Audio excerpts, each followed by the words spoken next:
Watch and burn. Hey everyone. Wow, this is the first video I've done in like a month, so I feel kind of awkward and I feel kind of dumb. Like, why am I doing this? And all those sort of like first video jitters, but I probably shouldn't feel that way considering this is like the 1000th fucking video I've done. But anyways, tonight I want to discuss a very little known 1974 film by the name of Homebodies. Now, this does star a number of veteran actors. Peter Brocco's in this, Francis Fuller's in this, Ruth McDevitt's in this.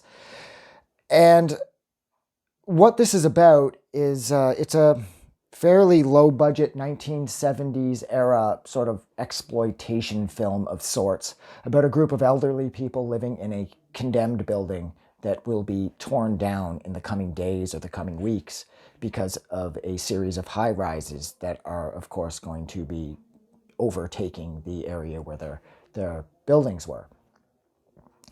And the main focus, well, there isn't really, shouldn't say the main, there's a handful of main focuses character-wise in this film, but sort of the leader of the group of elderly people, or older people, sorry, who decide to fight back, her name is Maddie.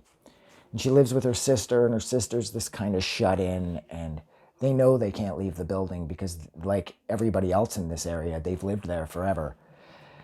Except, of course, the developers, they don't really care. They want the high-rise to go up. So the group of older people, well, as it turns out, they're a little on the psychotic side, and they begin to knock off all of the people involved in the demolition of their building, slash who was helping construct the large apartment building at the same time. They're trying to wipe out, you know, the organizers and the people actually working on the buildings the new building in order to cease production on this so that they can just live their lives in peace and they don't have to move. Sadly, too, the movie begins with Maddie seeing the building over from her and her sisters being evicted, everyone being forced out by this younger blonde chick. And one old lady, the only thing she managed to grab was this lamp that clearly meant something to her, because when one of the workers rushes past her, he just touches her slightly. She drops the lamp and it breaks. And you can tell that this is really affecting her emotionally. And the younger blonde, ooh, she gets hers too, but I mean, I don't even really feel that the people who are responsible for the development are the bad guys. This is like one of those really unique films. This reminds me of Tenement in the sense that these old like exploitation films, Jesus, the light just died. There we go. These old sort of more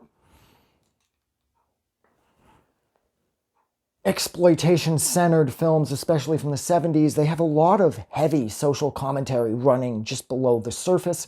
There's a lot of campy craziness, and the deaths are kind of over the top, and it's kind of, you could argue that this movie is part of a comedy, but what I will say is that the social commentary that I identified most certainly with, that, or at least that I picked up in this film, is that the young are the biggest threat to the old.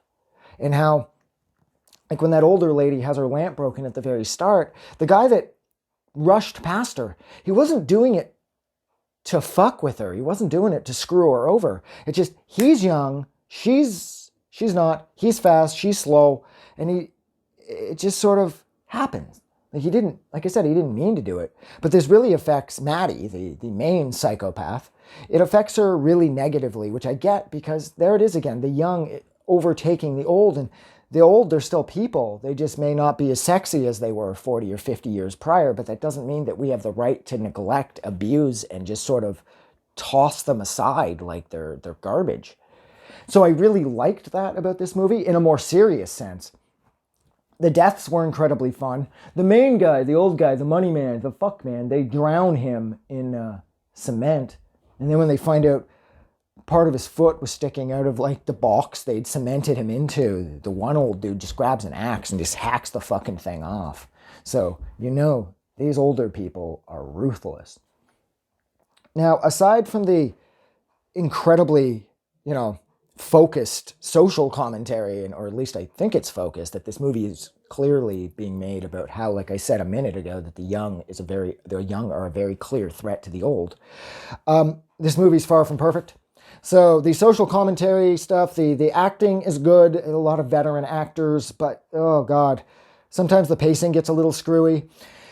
And when the rest of the older people turn on Maddie because they feel that Maddie is just going too far because Maddie tried to wipe out her sister, so they decide to wipe Maddie out, and there's this really long-winded and kind of totally pointless chase scene where they're on paddle boats, and then they kill Maddie.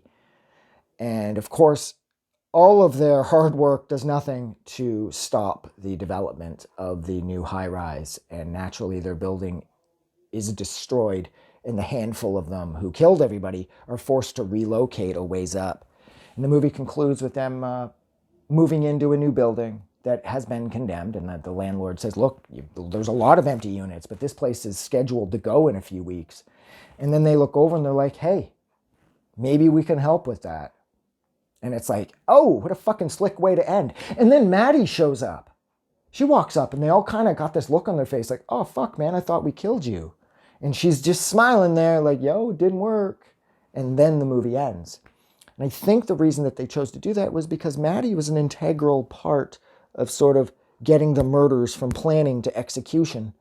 And maybe without her, maybe the rest of them wouldn't be as effective in wiping out the people that are now coming to demolish this new building they're in.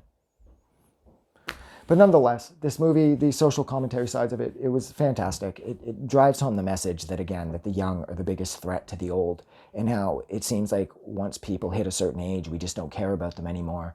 And that's not okay. So I really liked that. But then overall, couldn't stop thinking about this movie, and I've watched it a few times since. It's on Shudder right now for anybody that cares. I think I'm going to stop because, Jesus Christ, it's 7 minutes. So thank you so much for hanging out with me while I discussed the little-known 1974 film called Homebodies. Like always, if you like this review, don't forget to do something nice for somebody. But most importantly, don't forget that the world is a better place because you are in it. And I will talk to you guys soon. Have a good night. I just wanted to say thank you for making it through the entire video. I really appreciate it. And I'm going to remind everyone one more time, even though I've probably already done this in the video that you just watched, to please click the like button as well as the subscribe button because it helps this channel grow. And thank you for hitting like and subscribe, and we will see you guys really soon.